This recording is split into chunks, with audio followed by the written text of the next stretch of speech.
Le mariage de ma fille était censé être un jour de bonheur pur, un événement marquant qui unirait deux vies sous le regard bienveillant de la famille et des amis. Ma fille, belle comme un rêve, se tenait devant l'autel, entourée de ses proches, les yeux brillants d'excitation. Elle portait une robe éblouissante, comme une apparition venue d'un conte de fées, et moi, sa mère, j'étais là, aux premières loges, prête à célébrer ce moment avec elle. Mais le rêve que j'avais envisagé s'effondra lorsque les mots froids d'un membre de la famille du marié vinrent me frapper. « Assieds-toi tout au fond. Nous ne voulons pas d'une femme pauvre et mal habillée sur les photos. » La violence de ces mots me glaça. Je n'avais jamais imaginé qu'un jour, ce jour particulier, ce moment de joie et de partage, pourrait être assombri par une telle cruauté.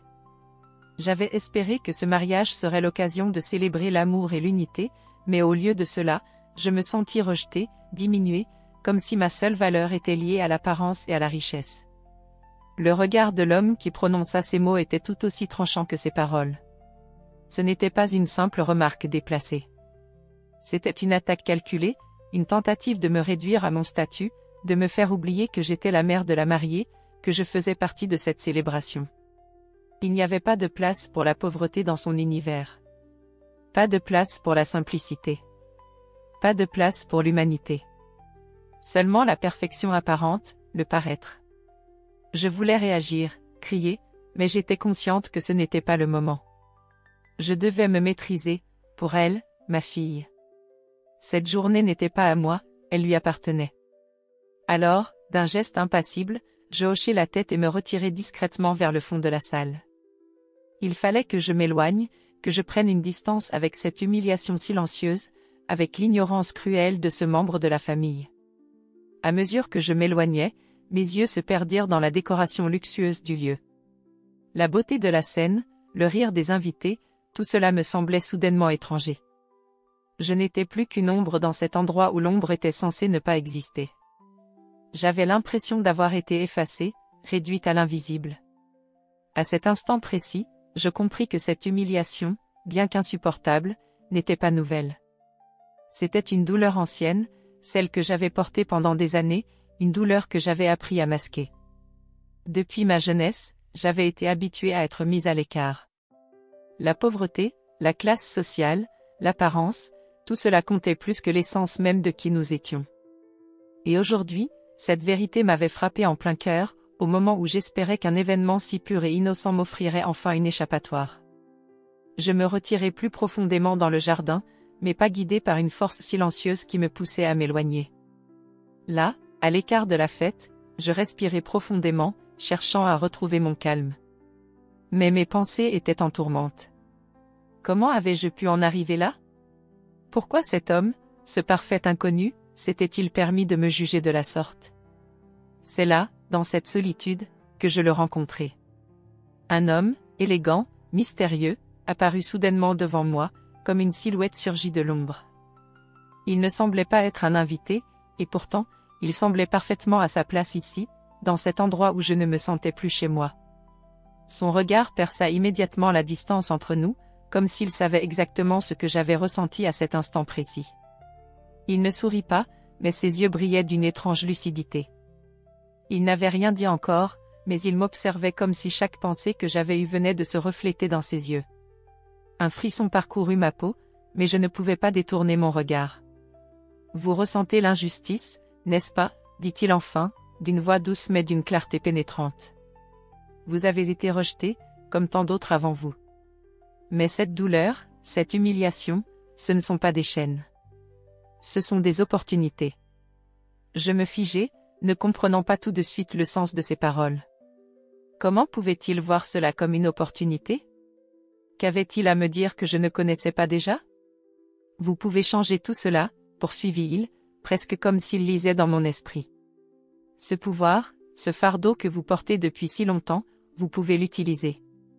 Le monde, la vie, ils sont remplis de possibilités.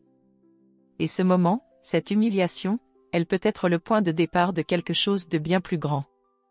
Je le scrutais, hésitante, cherchant à percer son mystère. Qui était cet homme et d'où venait-il? Et comment pouvait-il prétendre comprendre ce que j'avais vécu toute ma vie? Il sourit légèrement, comme si mes pensées l'amusaient, et continua. « Je sais ce que vous ressentez, mais plus important encore, je sais ce que vous pourriez devenir. Acceptez ce qui est offert, et vous ne serez plus jamais la même. Il me tendit alors une main d'invitation, mais aussi de défi. C'était une promesse d'une nouvelle réalité, un monde où je pouvais changer les règles du jeu, où je pouvais faire taire ceux qui m'avaient toujours jugé. Mais à quel prix? Je pris un instant pour réfléchir. Devais-je accepter cette offre étrange? Après tout, il ne me proposait pas juste un moyen d'échapper à l'humiliation de ce jour-là. Non, il m'offrait une chance de transformer ma vie, de faire en sorte que plus jamais je ne sois relégué à l'arrière-plan. Mais était-ce vraiment ce que je voulais? Sans un mot, je pris sa main. Et à cet instant, tout changea. Je ne pouvais détacher mes yeux de l'homme qui se tenait devant moi, ses traits impassibles, ses yeux pénétrants, comme s'il avait vu à travers moi, scanner chaque recoin de mon âme. L'instant semblait suspendu dans le temps, comme une scène figée dans une réalité parallèle, une frontière floue entre ce qui était et ce qui aurait pu être. Mon cœur battait plus vite, mais une étrange sensation de calme m'envahit, presque une certitude que ce moment n'était pas un hasard. L'homme se tenait là, silencieux, attendant ma réponse. Le vent léger faisait danser quelques mèches de mes cheveux, mais je n'y prêtais guère attention. Ce qui comptait maintenant, c'était l'énigme devant moi. Il rompit le silence, comme s'il savait que mes pensées tourbillonnaient à une vitesse folle. « Vous n'avez rien à craindre, dit-il d'une voix douce, mais ferme. Ce pouvoir que je vous propose n'est pas une malédiction, mais une opportunité. Vous avez été rejeté aujourd'hui, mais vous pouvez reprendre le contrôle. Vous pouvez changer votre destin. » Ces mots avaient une telle force qu'ils semblaient résonner dans mon esprit, leur écho m'enserrant de toutes parts.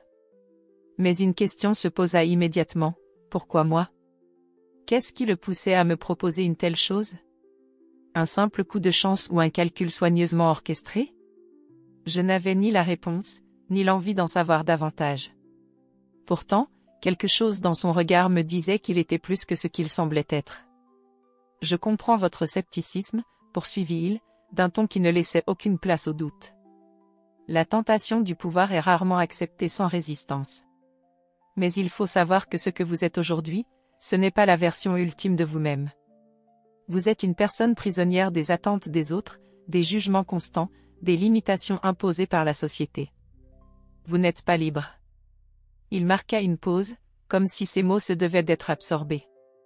Je les sentais résonner profondément en moi, mais je ne pouvais me résoudre à abandonner tout ce que j'avais connu jusqu'à présent. C'était si soudain, si irréel. J'étais une femme ordinaire, une mère modeste. Jamais je n'avais rêvé de grandeur ni de pouvoir. Mais aujourd'hui, cet homme m'offrait une porte vers un monde qui m'était étranger, et il savait pertinemment que je pouvais la franchir. Ce que vous ressentez maintenant, cette colère étouffée, cette humiliation, elles ne sont que des échos d'une vie que vous pouvez choisir de laisser derrière vous. Imaginez tout ce que vous pourriez accomplir si vous étiez libre des chaînes invisibles de la société. Ces mots me frappaient comme une onde de choc, ébranlant les fondations de mes croyances. Il avait raison sur un point, j'avais toujours vécu sous l'ombre de jugements, de comparaisons injustes, de limitations. Et maintenant, ce monde, ce mariage, cet événement censé être une fête, m'avait fait sentir plus que jamais l'écart entre ce que je voulais être et ce que la société attendait de moi. Une question se leva alors dans mon esprit, pourquoi accepter l'humiliation? Pourquoi continuer à m'infliger cette douleur lorsque je pouvais choisir de me libérer? Je levai les yeux vers l'homme. Son regard était intense, comme un défi silencieux, mais aussi une promesse. Une promesse d'un changement radical, mais à un prix. Que me proposez-vous exactement? Demandai-je, mes mots trahissant une curiosité mêlée de méfiance. Il sourit légèrement, et dans ce sourire, il y avait quelque chose d'étrange, comme une lumière inquiétante, mais aussi une certaine bienveillance. Il se rapprocha de moi, si près que je pouvais presque sentir son souffle, et d'une voix plus basse, plus intime, il murmura. « Je vous propose une chance de devenir l'architecte de votre propre destin. Une chance d'influer sur les événements qui marqueront votre vie. Le pouvoir, le respect, la liberté, tout cela peut être vôtre. Mais tout pouvoir a un prix. Pour chaque moment que vous changerez, une part de vous-même devra être sacrifiée. Vous devrez faire des choix difficiles, des sacrifices que vous ne pourrez peut-être pas réparer. Je restais silencieuse, absorbant ses paroles. Il parlait comme s'il connaissait déjà mes peurs, mes désirs cachés. Et peut-être que c'était le cas. Après tout, ce que j'avais toujours voulu, c'était de pouvoir maîtriser mon destin, de pouvoir me libérer de cette place d'observatrice. J'avais toujours été en retrait, jamais à la hauteur des attentes sociales, jamais assez bien aux yeux des autres. Mais aujourd'hui, tout cela pouvait changer. Un pouvoir entre mes mains. Je baissai les yeux un instant, puis relevai la tête, décidé. Et quel genre de sacrifice suis-je censé faire? Il me fixa intensément, comme si cette question était cruciale, comme si ma réponse allait sceller notre destin commun. Ce ne sont pas des sacrifices physiques, mais plutôt émotionnels et spirituels. Vous devrez abandonner une partie de ce que vous croyez être, une partie de ce qui vous définit. Vous devrez accepter d'aller au-delà de la personne que vous êtes aujourd'hui. Je fermai les yeux un instant, pesant chaque mot. Ce n'était pas une décision à prendre à la légère. Il m'offrait une chance inouïe, mais elle venait avec un lourd fardeau. Un fardeau que je ne savais pas si j'étais prête à porter. Je n'étais qu'une femme ordinaire, après tout. Mais peut-être que cette ordinarité m'avait toujours condamnée. Peut-être que l'acceptation de ma position dans le monde m'avait enfermée dans une prison invisible, m'empêchant de voir la liberté qui m'était offerte. Je pris une grande inspiration, et dans un geste de détermination, je tendis ma main vers lui. Je suis prête. Montrez-moi comment je peux changer ma vie. Il sourit alors, un sourire à la fois mystérieux et satisfait. Vous venez de prendre la première étape, dit-il simplement. Maintenant, la vraie transformation commence. Et à cet instant précis, je savais que rien ne serait plus jamais pareil. Dès que je pris la décision d'accepter l'offre de l'homme mystérieux, une étrange sensation m'envahit. C'était comme si la réalité autour de moi avait changé, comme si un voile invisible se levait pour me révéler un monde que je n'avais jamais vu auparavant. Un monde où mes choix, mes actions, pouvaient avoir des conséquences bien plus grandes que tout ce que j'avais imaginé.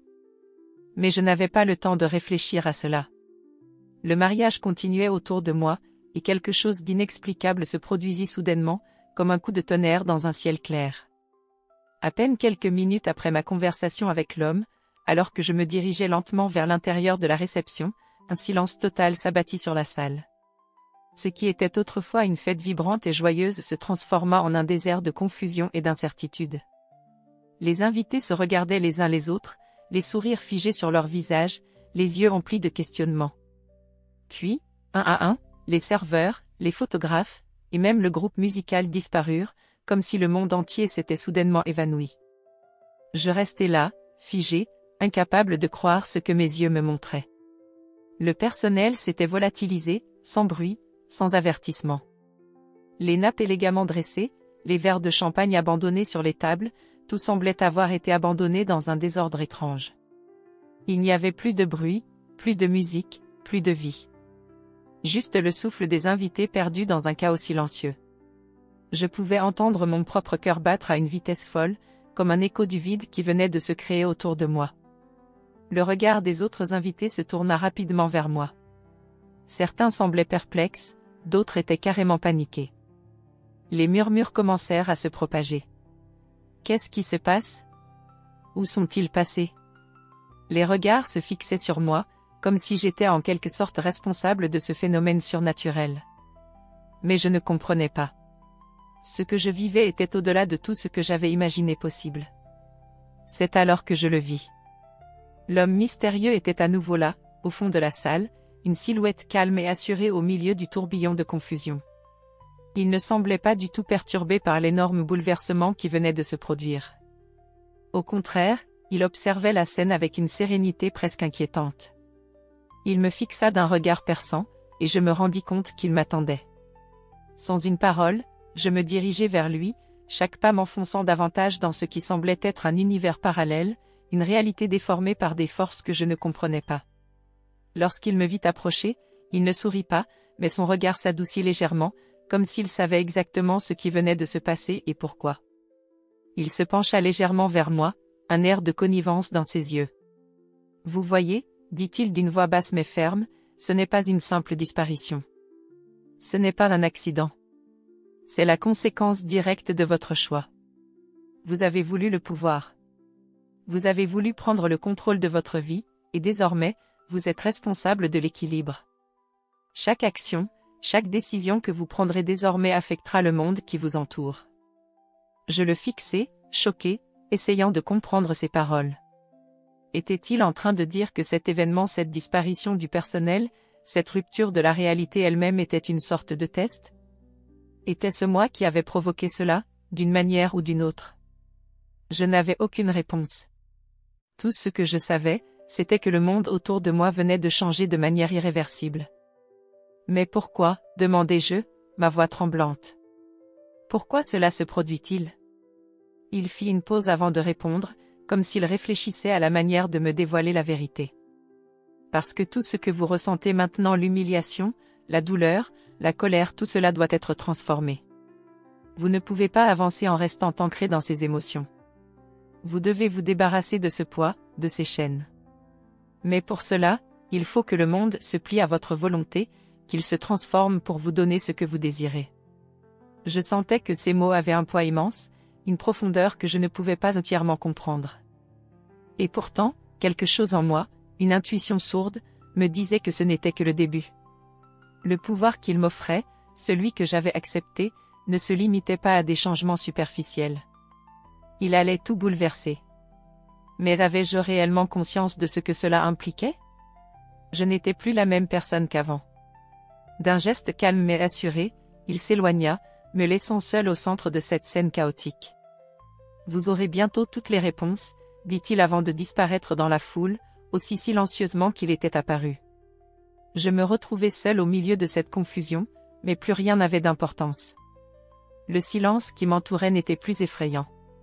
Il était simplement nécessaire. J'avais choisi un chemin. Et ce chemin, bien que sinueux et incertain, était désormais le mien. Le pouvoir que j'avais accepté n'était pas seulement celui de contrôler ma vie. C'était celui de remodeler la réalité elle-même. Je fermais les yeux, une vague de vertige m'envahissant alors que je réalisais la portée de ma décision. Mais au fond de moi, une petite voix s'éleva, une voix que je n'avais jamais entendue auparavant, une voix pleine de détermination. Je suis prête. Je m'étais laissé porter par l'instant, comme il n'avait emporté par le vent. Tout autour de moi, le monde semblait se dérober lentement à ma réalité, et pourtant, je restais là, prête à m'approprier cette nouvelle version de moi-même. Ce pouvoir que m'avait offert l'homme mystérieux semblait être la clé d'une porte que je n'avais jamais osé ouvrir. Mais au fond de moi, une inquiétude grandissait, sourde, insistante. Chaque choix que je ferais désormais marquerait un tournant, non seulement pour moi, mais pour ceux qui m'entouraient. Et la question persistait, étais-je vraiment prête à payer le prix que cela exigerait? Le mariage avait été interrompu par l'événement insensé, mais la réception continuait dans une sorte d'illusion figée. Les invités, déconcertés, tentaient de reprendre leur place, leur visage masquant à peine la confusion. Mais moi, je ne pouvais pas revenir en arrière. La décision était prise. Je me glissai discrètement à l'extérieur du grand hall de réception, le jardin maintenant éclairé de mille feux par les lumières blanches. Là, j'étais seule avec mes pensées, dans un espace suspendu entre le passé et l'avenir. L'air était frais, presque trop vif, comme une mise en garde. C'était ici, dans cette solitude, que je devais affronter les conséquences de ma décision. Mais l'ombre du doute n'était pas la seule chose qui hantait mon esprit. Il y avait aussi l'étrange sensation de pouvoir. Le pouvoir de changer. Le pouvoir de façonner la réalité à ma volonté. Soudain, une présence se fit sentir. Avant même que je ne tourne la tête, je sus qu'il était là. L'homme mystérieux. Mais cette fois, il n'était pas seul. À ses côtés se tenait une silhouette que je ne connaissais pas, une femme qui semblait hors du temps, comme si elle appartenait à un autre monde. Elle portait une robe noire, simple mais élégante, ses yeux sombres fixés sur moi. Un frisson parcourut mon échine. « Vous avez fait le premier pas », dit l'homme d'une voix calme, presque apaisante. « Vous avez choisi de plonger dans l'inconnu. Mais sachez que ce pouvoir n'est pas un don. Il vous transformera. » La femme à ses côtés s'avança lentement, ses pas discrets comme des ombres se glissant sur le sol. Elle me fixa intensément, et un sourire énigmatique effleura ses lèvres. « Il est facile de succomber à l'envie de changement, dit-elle, sa voix aussi froide que l'air autour de nous. Mais ce que vous ne comprenez peut-être pas encore, c'est que ce pouvoir ne laisse jamais les mains propres. Ces mots frappèrent mon esprit avec une violence inattendue. Les choix que j'avais faits jusqu'à présent m'avaient mené ici, à cette rencontre étrange. Mais maintenant, je commençais à entrevoir la profondeur de l'abîme dans lequel je venais de m'engouffrer. L'homme, toujours aussi calme, tourna légèrement la tête vers la femme, comme pour la désigner. Elle connaît bien ce que vous ressentez. Elle a elle-même emprunté ce chemin. Je me tournai vers la femme, la fixant d'un regard perplexe. « Et qui êtes-vous » demandai-je, ma voix trahissant une petite note de défi. Elle ne répondit pas immédiatement, mais ses yeux brillèrent d'une lueur étrange. « Je suis une guide, dit-elle finalement, avec un léger sourire. Un avertissement. Un miroir. Je fronçai les sourcils. Cette rencontre ne faisait qu'ajouter à la confusion qui m'envahissait. Pourquoi ces deux-là semblaient savoir exactement ce que j'avais vécu, ce que j'avais ressenti, et pourquoi eux seuls semblaient détenir les clés de ce pouvoir mystérieux? L'homme mystérieux, qui semblait être le seul à vraiment maîtriser ce jeu étrange, s'avança à son tour. Tout ce que vous avez vécu jusqu'à présent n'a été qu'une introduction. Ce que vous ressentez maintenant, l'adrénaline, la peur, l'envie, ce n'est que le début. Il marqua une pause. Ce pouvoir. Il hésita, comme s'il pesait soigneusement chaque mot, vous permettra de remodeler la réalité. Mais à chaque décision, vous devrez sacrifier quelque chose. Pas un sacrifice facile, mais un sacrifice profond. Vous ne pourrez plus revenir en arrière. Ces paroles m'envahirent. J'avais été naïve, croyant que ce pouvoir serait une simple clé pour tout changer. Je m'étais vu débarrasser des chaînes invisibles qui m'avaient enfermé, mais je commençais à comprendre que cette liberté nouvelle pourrait m'engloutir. Il n'y avait pas de retour en arrière. Pas de chemin facile. La liberté venait avec un prix que j'étais loin de comprendre dans son intégralité. La femme à ses côtés, silencieuse jusque-là, se rapprocha de moi et posa une main glacée sur mon épaule. Vous allez devoir faire un choix bientôt. Un choix qui déterminera non seulement votre avenir, mais celui des autres aussi. Ce pouvoir n'est pas à prendre à la légère.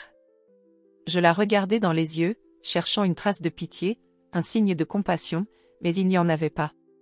Ce pouvoir était une arme à double tranchant, et je m'étais retrouvée au cœur de son sillage.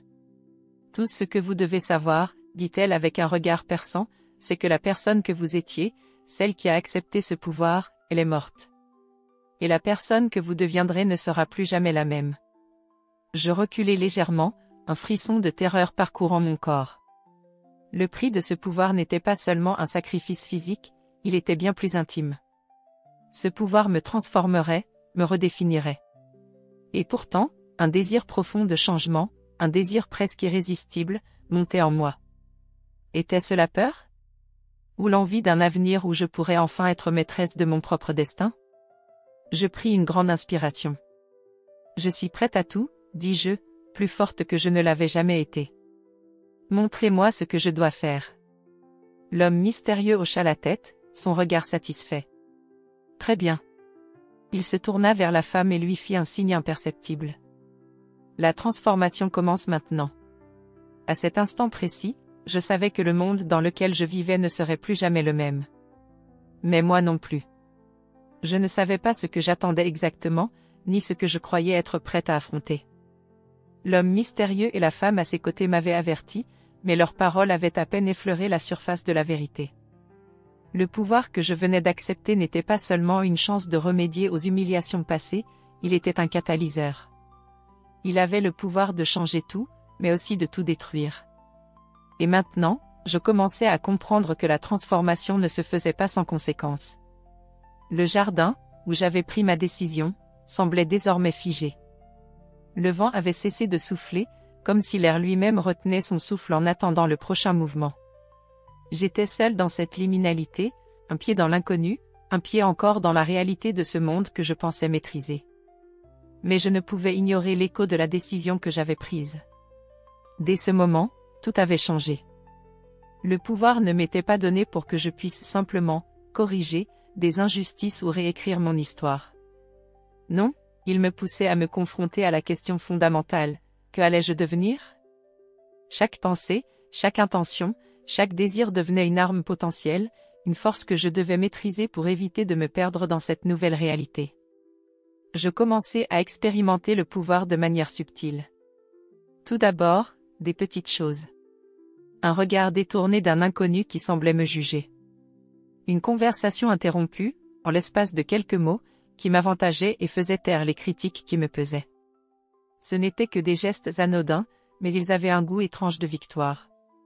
Le monde semblait désormais se plier à ma volonté, chaque moment, chaque interaction devenant une pièce du puzzle que je voulais reconstruire à ma manière. Cependant, plus je manipulais cette réalité, plus je sentais les premières fissures apparaître en moi. Ce pouvoir, ce contrôle, venait avec une lourde charge émotionnelle.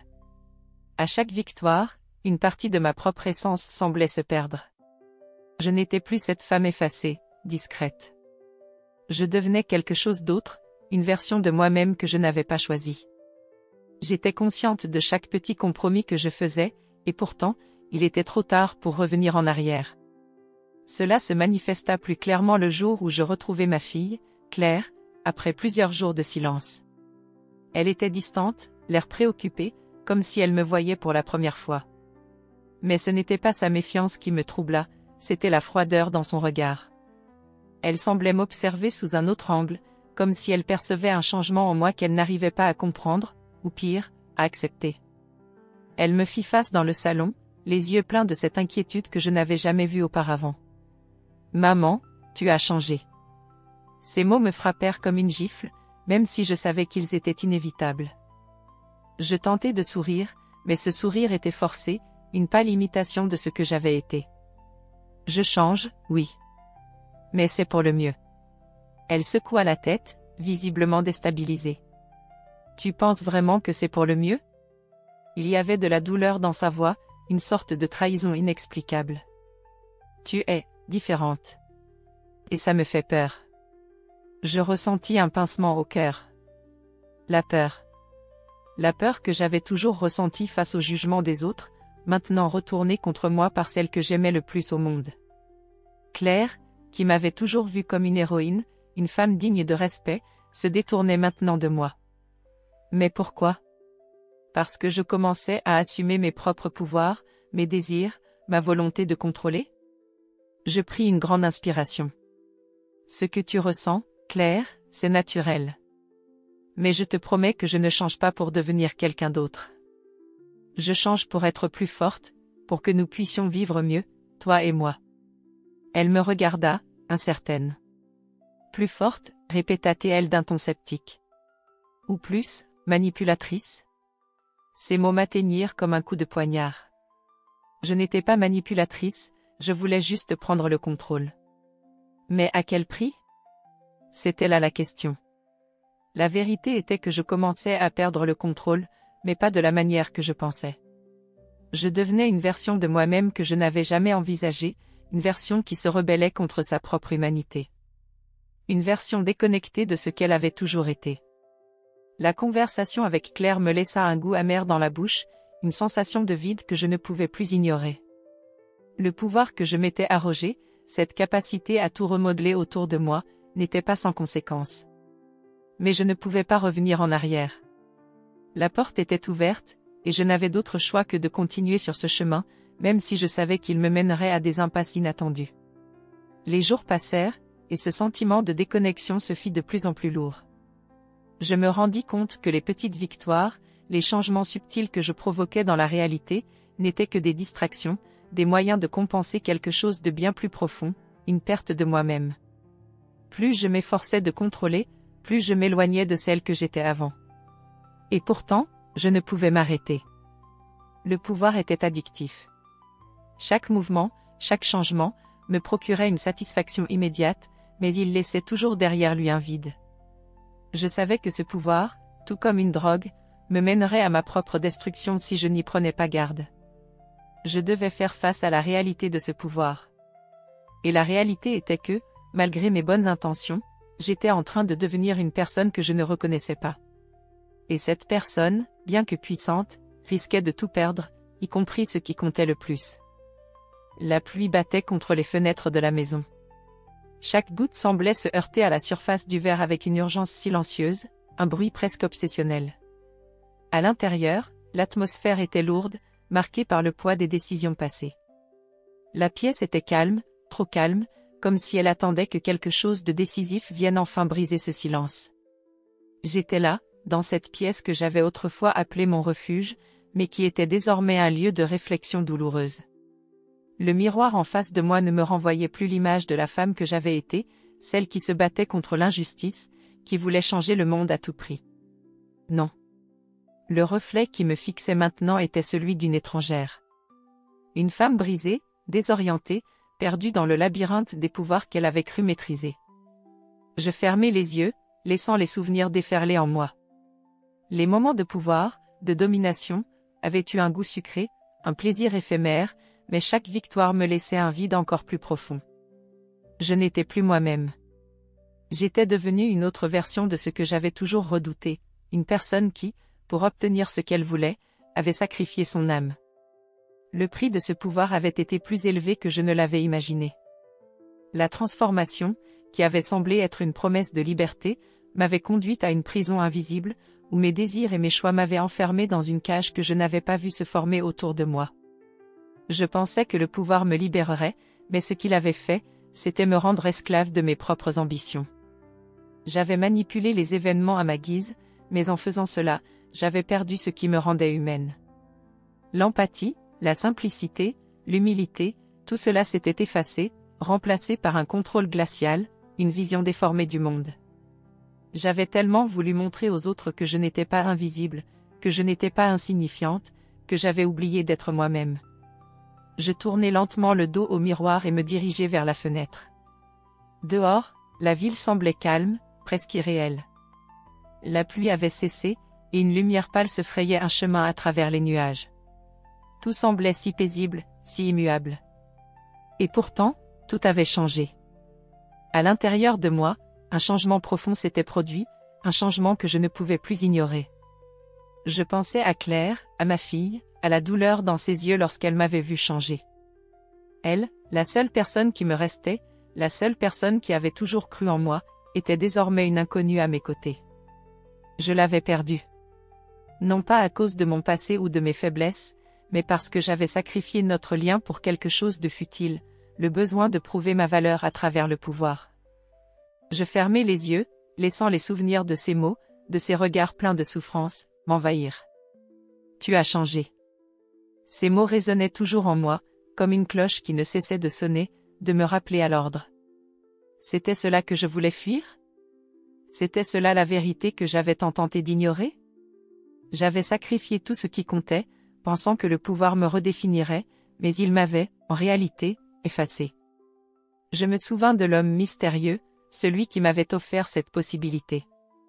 Il m'avait dit que chaque choix comportait un sacrifice. Mais il ne m'avait pas dit que le plus grand sacrifice serait de me perdre moi-même. Et pourtant, c'était ce que j'avais fait.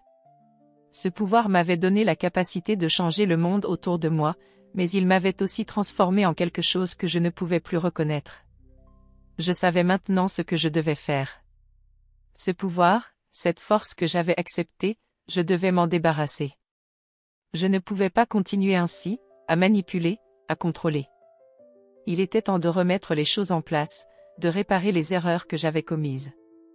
Il était temps de retrouver l'humilité, de retrouver l'amour. Et, surtout, de retrouver ma fille. Je fermai les yeux une dernière fois, et avec toute la force que j'avais en moi, je fis un vœu silencieux, libère-moi. Je savais que ce vœu n'était pas seulement pour moi, mais pour Claire aussi. Si je voulais retrouver la paix, si je voulais que tout redevienne normal, je devais tout lâcher. Le pouvoir. La colère. L'orgueil. Je devais être prête à renoncer à tout ce que j'avais cru nécessaire pour reprendre ma place dans le monde. À ce moment précis, je sentis une chaleur douce, presque imperceptible, envahir mon être. C'était comme si une barrière invisible s'était brisée. Le pouvoir, cette énergie, cette force qui m'avait poussé à changer les choses, s'échappa lentement de moi, me laissant enfin respirer. Je pris une profonde inspiration et me tournai à nouveau vers la fenêtre. Le monde semblait plus clair, plus lumineux, comme si, après la pluie, la lumière du matin s'était frayé un chemin à travers les ténèbres. Je savais que la route serait longue, mais j'étais prête. J'étais prête à reconstruire. Et surtout, à aimer à nouveau. Le pouvoir, s'il n'est pas accompagné de sagesse et d'humilité, peut nous aveugler et nous détruire. Parfois, il ne s'agit pas de changer le monde à notre image, mais d'accepter que nous devons d'abord changer nous-mêmes. L'amour, la famille, la vérité, ces valeurs ne peuvent être obtenues par la force ou le contrôle, mais par l'acceptation, le pardon et la rédemption. Parfois, il faut tout perdre pour enfin se retrouver. Et c'est là que réside la véritable liberté.